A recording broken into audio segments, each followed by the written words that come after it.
नमस्कार. नुकतंच संसदेत सरकारनं आणलेलं एक विधेयक विरोधकांनी हाणून पाडलं.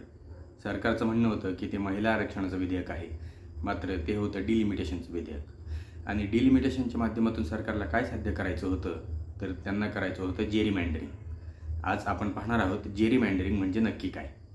तर जेरीमँडरिंग म्हणजे मतदारसंघांची जी रचना असते, ज्या बाउंड्रीज असतात त्या अशा प्रकारे आखायच्या की आपल्या पक्षाचे अधिकाधिक सदस्य निवडून आले पाहिजेत. तर एक एल्ब्रिज जेरी नावाचे अमेरिकेतले राजकारणी होते. त्यांनी आत्ता नाही 1812मध्ये हा प्रयोग केला होता. त्यामुळे ही गोष्ट खूपच जुनी आहे. आपल्याला ती आत्ता कळाली.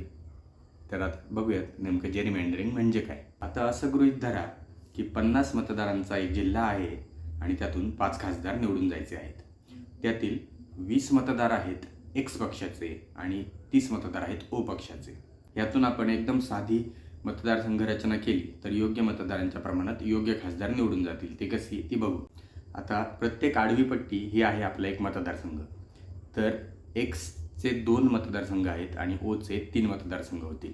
त्याप्रमाणे एक्स पक्षाला 2 खासदार मिळतील, ओ पक्षाला 3 खासदार मिळतील, जे की 20:30 या मतदारांच्या संख्येशी सुद्धा प्रामाणिक असेल. आता या उभ्या रेषा पहा. ही आहे आपली नवी मतदारसंघ रचना, जे आहे जेरीमँडरिंगचा पहिला प्रकार, जो की केला आहे ओ पक्षाने. ओ पक्षाने स्वतःच्या फायद्यासाठी ही उभी रचना केली आहे. याच्यामध्ये काय होईल, 10ही मतदारसंघामध्ये 3-2च्या फरकाने ओचे खासदार निवडून येतील. म्हणजे ओचे मतदार आहेत एकूण मतदानापैकी 60%, मात्र खासदार निवडून येतील 100%. आता ही तिसरी मतदारसंघ रचना पहा.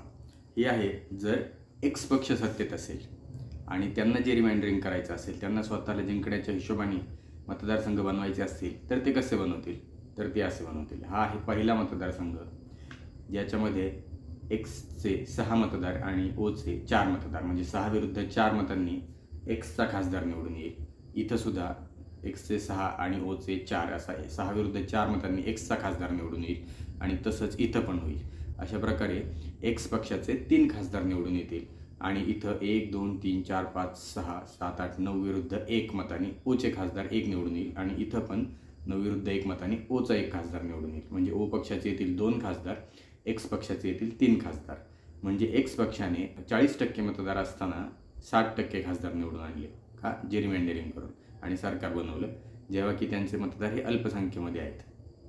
तर ह्याला म्हणतात जेरीमँडरिंग. कारण की एल्ब्रिज जेरी या अमेरिकन राजकारण्याने जेव्हा हा पहिल्यांदा प्रयोग 1812मध्ये केला, तेव्हा त्यांनी जे मतदारसंघ बनवले ते नकाशावर जेव्हा काढले, तेव्हा ते अक्षरशः सरड्यासारखे दिसू लागले, लांबलचक. आणि त्याच्यावरून सरड्यासारखा एक प्राणी असतो ज्याला इंग्रजीत सॅलेमँडर म्हणतात.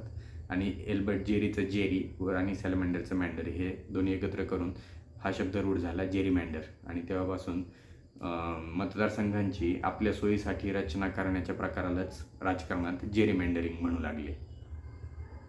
धन्यवाद.